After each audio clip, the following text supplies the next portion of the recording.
I mistakenly sat in my sister-in-law, Sable's chair at a family gathering. The moment she saw me, her face turned red with anger. She stormed over, glaring at me, and without warning, she slapped me hard across the face in front of everyone. My cheeks burned, not just from the slap, but from the humiliation of it happening with my whole family watching. My brother, Merrick, who I always thought would have my back, shocked me by siding with her instead. In that instant, something inside me broke. I wanted revenge, and I decided to call the police to report the incident. But just before the police arrived, something unexpected happened, something that completely changed how I saw the situation. My name is Lyra. I'm 25 years old and work as a marketing specialist in Dallas, Texas.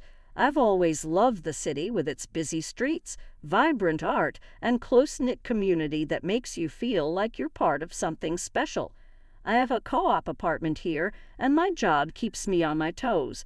I'm proud of the work I do, but even more than my job, the most important relationship in my life has always been with my younger brother, Merrick.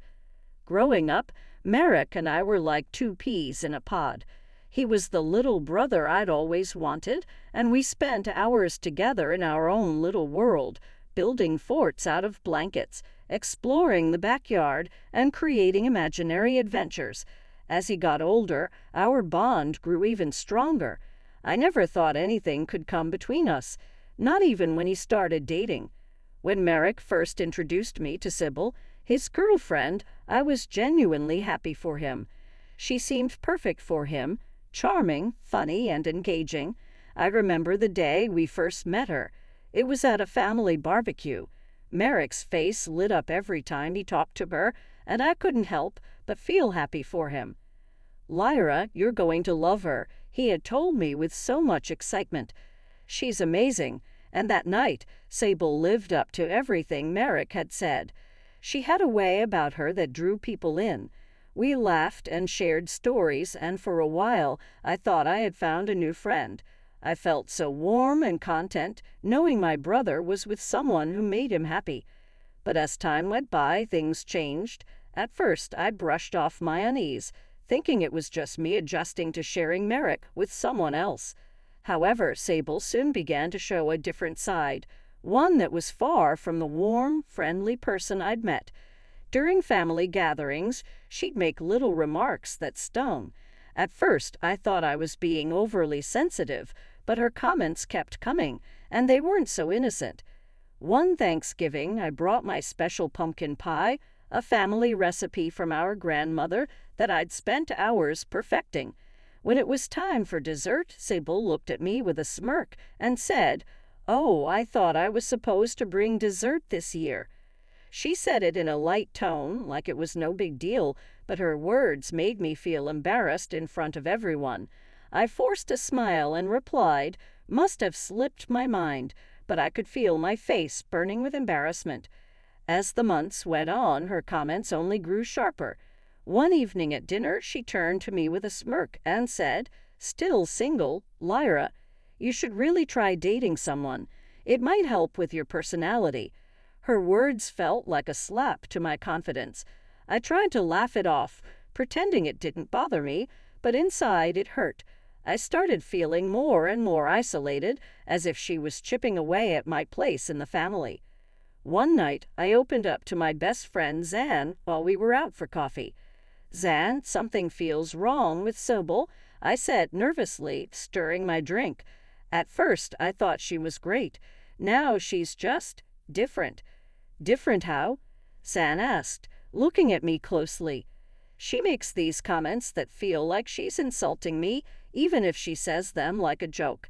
It's like she's trying to push me out of my own family." I felt a wave of frustration rise as I spoke. "Have you told Merrick about it?" he asked.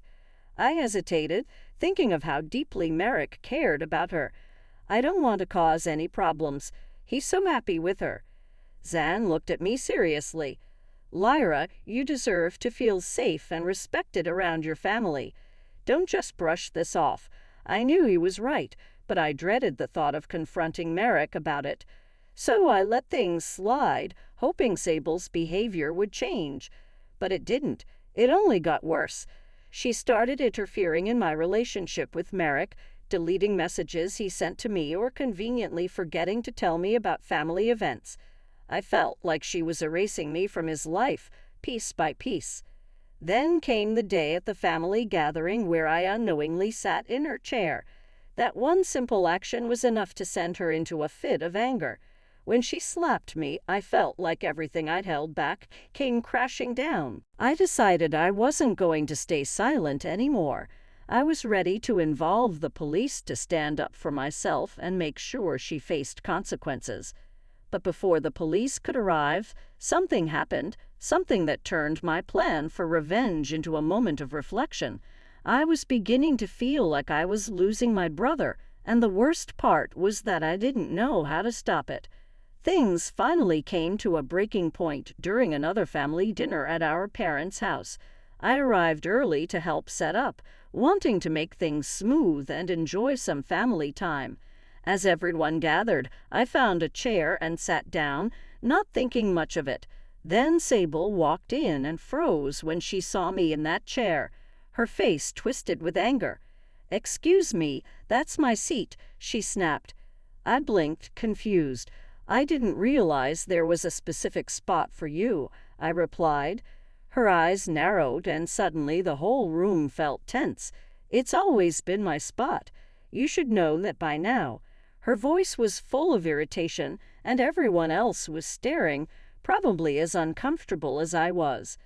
My heart raced, and I tried to stay calm, feeling the pressure of everyone watching. "It's just a chair, Sable. Let's not make this a big deal," I said, hoping to keep things light. Even Merrick, trying to help, spoke up. "Come on, let's not make a scene." But Sable didn't back down. "No, Lyra is always trying to take everything from me. She's always trying to steal my spotlight." Her accusation felt like a punch, and I could feel my cheeks flushing. "I'm not trying to take anything," I said, my voice soft and uncertain. "I was just trying to sit down like everyone else." But before I could say much more, the tension in the room seemed to explode. I knew this moment would change everything in our family, and I realized I had to deal with it, not just for me, but for Merrick too. I felt like a storm was building inside of me, ready to finally break free. After the dinner, things got chaotic. My mind kept spinning with Sable's harsh words accusing me of trying to take everything from her.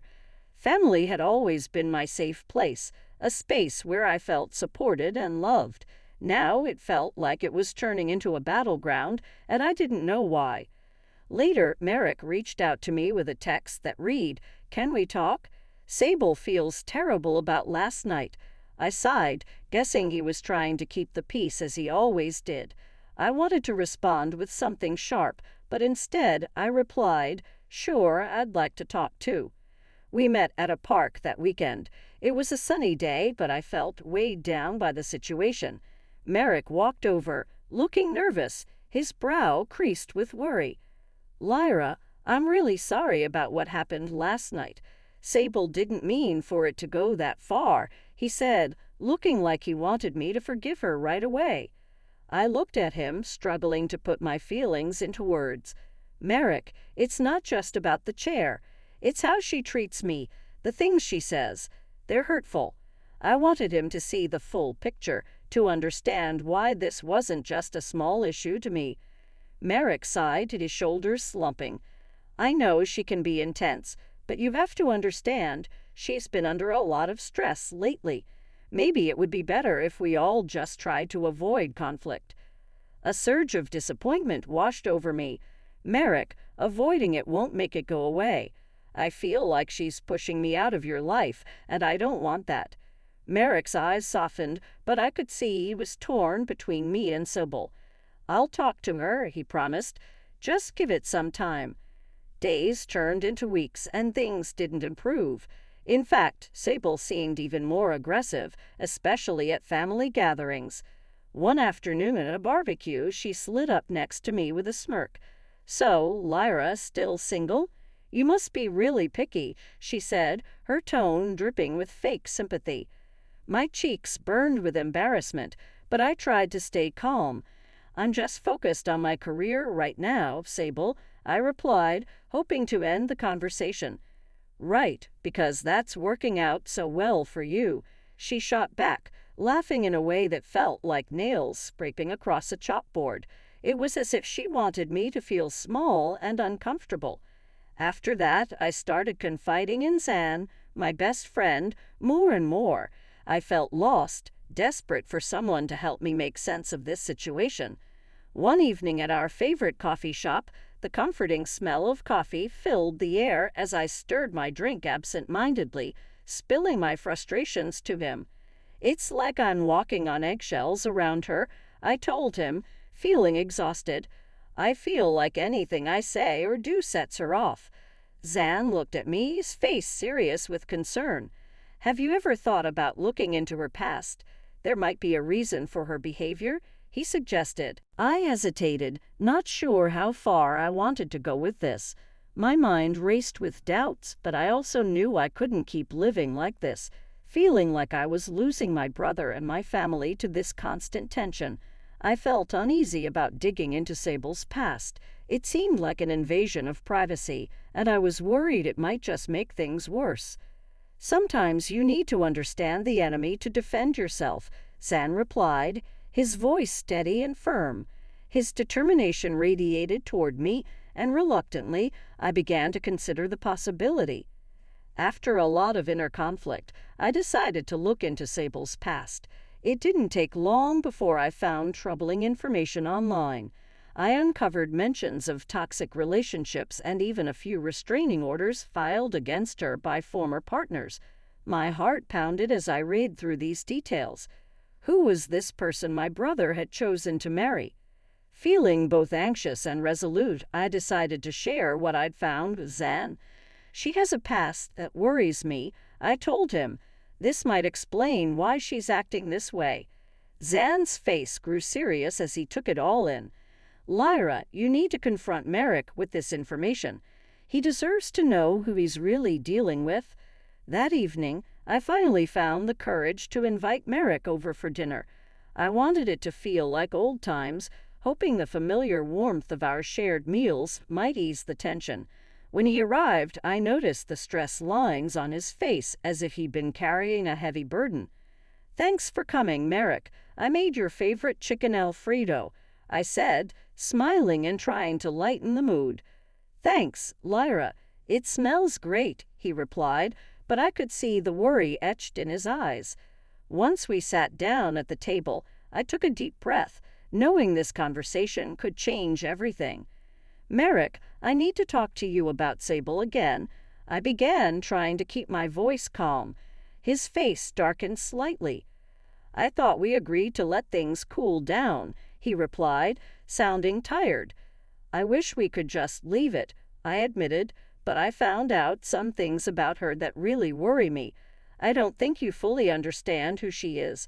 I pressed forward, steadying my voice as best as I could. "What do you mean?" he asked, concern flashing across his face. I laid everything out: the toxic relationships, the restraining orders, and even the ways she'd been interfering in my own life. "She's been sabotaging my career, Merrick. She's spreading rumors about me to my clients. I can't let her hurt you too." Merrick's expression shifted as he took in the weight of my words. He looked torn and a bit overwhelmed. "This is a lot to process, Lyra. I don't know what to think," he muttered, his voice shaking slightly. But before he could say more, there was a loud, sudden knock at the door. My heart raced as we exchanged a worried glance. "Who could that be?" he asked, tension creeping into his voice. "I don't know," I replied, feeling a knot form in my stomach. I sensed something bad was about to happen. As Merrick opened the door, I felt a wave of unease wash over me. Standing there was Sable, her face flushed with both anger and surprisingly a hint of fear. My heart sank as she pushed past Merrick, completely ignoring me. "Merrick, we need to talk." Now she demanded, her voice filled with urgency. Merrick glanced back at me, unsure. We were in the middle of a conversation. He said hesitantly. Sable whipped around to face me, her eyes narrowing with suspicion. "You've been filling his head with lies, haven't you, Lyra?" My pulse quickened, but I kept my voice steady. "That's not true, Sable. I'm just trying to protect him." "Protect him?" she sneered, her voice dripping with bitterness as she stepped closer. "You mean keep him all to yourself, right? I know your type." Merrick interrupted, his voice unsteady as he tried to regain control of the situation. "Sable, let's not do this right now." But Sable wasn't backing down. "Oh, I think we need to," she snapped. "You're so busy listening to her nonsense, you don't even see what's really going on here." The tension was thick in the air, and I tried my best to stay calm. "Sable, I'm not trying to come between you two. I just want both of you to be happy." She scoffed, crossing her arms tightly. "Happy? You think you can just waltz in and dictate how our relationship should be? I'm not about to let you control our lives." "I'm not trying to control anything," I replied, my voice trembling. "I'm just concerned for you both." Sable stepped even closer, her voice dropping to a low, venomous growl. "You think you're better than me, don't you, with your perfect job, your perfect life? Well, I'm tired of it." Her words hit like a slap. Filled with so much bitterness and resentment, it was as if every suppressed emotion she had was boiling over in that moment. Merrick looked torn, glancing from me to Sable, uncertain of what to do or say. And as I stood there, facing her anger and feeling the tension from every direction, I realized that this confrontation was only the beginning. The cracks in our family were deepening, and I wasn't sure if we could find a way to fix them. I had never once thought of myself as being superior to Sable. I just wanted to be supportive, to be part of the family we were building together. "I'm not trying to put you down, Sable. I want us to be a family," I said, feeling my heart race as I tried to stay calm. But Sable leaned in, her eyes fierce and filled with anger. "Family? You're a threat to everything I've worked for. You've been trying to tear us apart since day one," she hissed. A surge of anger bubbled up in me. "I've never tried to tear you two apart. I just want my brother to be safe," I replied, my voice shaking. But before I could finish, Sable's face twisted with rage. In a sudden, shocking move, she slapped me hard across the face. The sound of her slap echoed in the room, and I stumbled back, stunned by both the pain and the shock of what had just happened. Merrick's eyes widened in disbelief. "Sable, what the hell?" he shouted, clearly shocked. I touched my cheek, feeling the sting radiate through my body. Tears welled up, but I fought to hold them back. "You can't just hit me and expect everything to be okay," I said, my voice trembling with a mix of hurt and anger. Sable took a step back, her expression shifting from rage to something that almost looked like regret. I didn't mean to," she mumbled, but her voice lacked sincerity. "No, you meant it," I shot back, my frustration finally boiling over. "You've been manipulating everything and everyone around you." Merrick looked between us, his face a mix of confusion, concern, and anger. "This is not okay, Sable. You can't treat Lyra like this," he said, his voice firm. The tension in the room was thick, but I felt a small wave of relief that Merrick was finally standing up. But as I looked at Sable, I could see how deeply broken the situation had become. Her face grew cold, and her voice took on an icy tone. "I'm done with this," she said suddenly. "You think you can just come in here and ruin my life? You're nothing but a spoiled brat." "Enough," Merrick shouted, his voice booming. "I can't believe this is happening. I thought we could work through our issues, but you've crossed a line, Sable." His voice shook with a mix of anger and disappointment. The weight of the moment settled over us like a dark cloud. I realized then that this fight had gone beyond just Sable and me. It was tearing apart the very fabric of our family, and I wasn't sure if anything could fix it. Just then, The sound of sirens filled the air outside, and my heart began to pound. A police car had pulled up in front of the house. I felt my stomach drop as I processed what was happening. "What's going on?" Sable asked, her voice shifting from anger to panic. Merrick turned to her, his face filled with disappointment. "I don't know, but it looks like someone must have called about the altercation," he said, his tone heavy with regret. As the police officers approached the door, a wave of uncertainty washed over me. The situation had spiraled far beyond anything I'd ever imagined, and all I could do was brace myself for what was about to unfold. The reality of what had happened was sinking in, and I knew nothing would ever be the same again. One of the officers stepped inside, his expression serious. "Ma'am, we received a report of an altercation. Can you tell us what happened?" he asked, looking directly at Sable.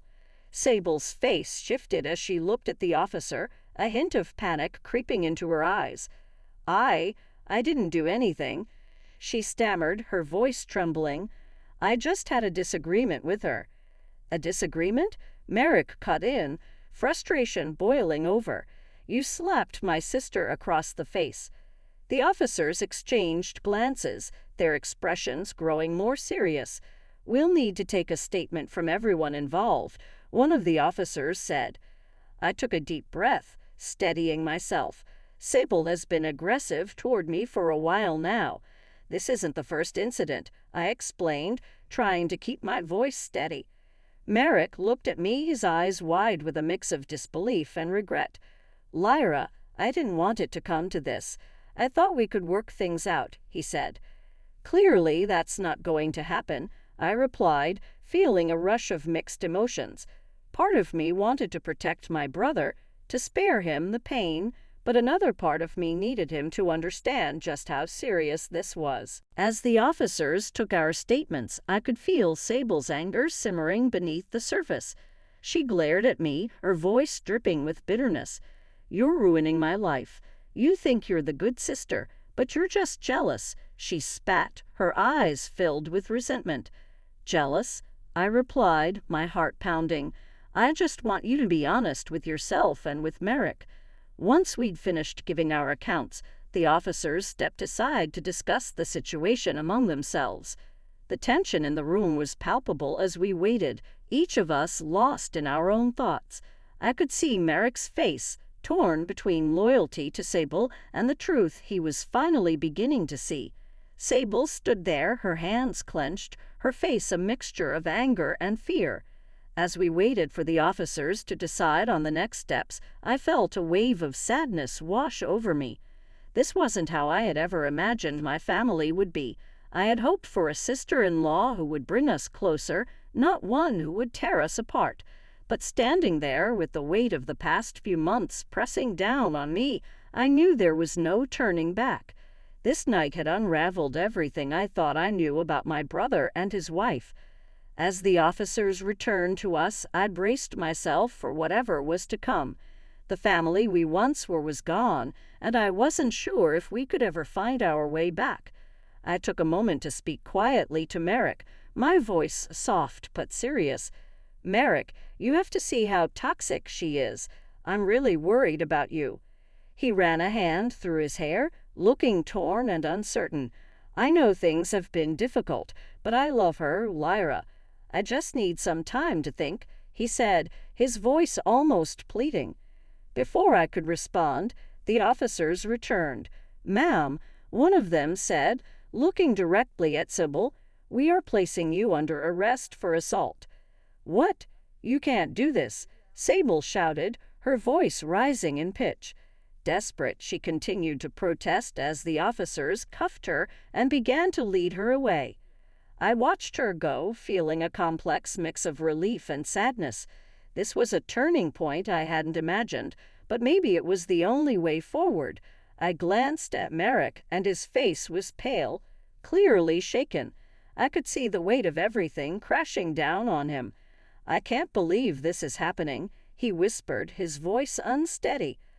"I know it's hard," I said gently, trying to reach him. "But you have to understand, her behavior isn't just a phase. She's been manipulating you, Merrick. She's been pushing me out of your life." The gravity of the moment settled around us as the police car drove away with Sable inside. A strange sense of finality washed over me, almost as if a heavy door had closed on this chapter. The woman who once seemed so charming had become a source of chaos, and now she was gone. The weeks that followed were intense and filled with challenges. Sable faced serious consequences for her actions. She was charged with assault and later sentenced to 3 years in prison. I watched the toll this took on Merrick. He was left grappling with a storm of emotions: anger, betrayal, sadness, and confusion. We spent countless hours talking through everything that had happened, slowly piecing together the signs of her manipulation that he'd missed. As we processed it all, he began to understand just how deeply she had affected our family and his own sense of self. Throughout this period, Zan was always by my side, offering support and comfort. His presence made all the difference, and his calm strength helped me heal. One evening, as we sat together in my apartment, he took my hand. "You're incredibly strong, Lyra. I'm proud of how you stood up for yourself," he said, his voice full of warmth. "Thank you, Zan," I replied, feeling gratitude swell inside me. "I couldn't have done it without you." Reflecting on everything, I realized I had learned some deeply valuable lessons about love, loyalty, and the importance of standing up for myself. I had faced a toxic situation head-on, and I emerged stronger and more resilient than I'd ever imagined. Looking out over the Dallas skyline from my apartment window, I felt a renewed sense of hope for the future. I knew I was ready to embrace whatever came next, knowing that I now had the strength to protect myself and the people I loved from toxic influences. Life was mine to shape, and I was finally ready to move forward, feeling empowered, confident, and prepared to start a new chapter, one that was truly my own.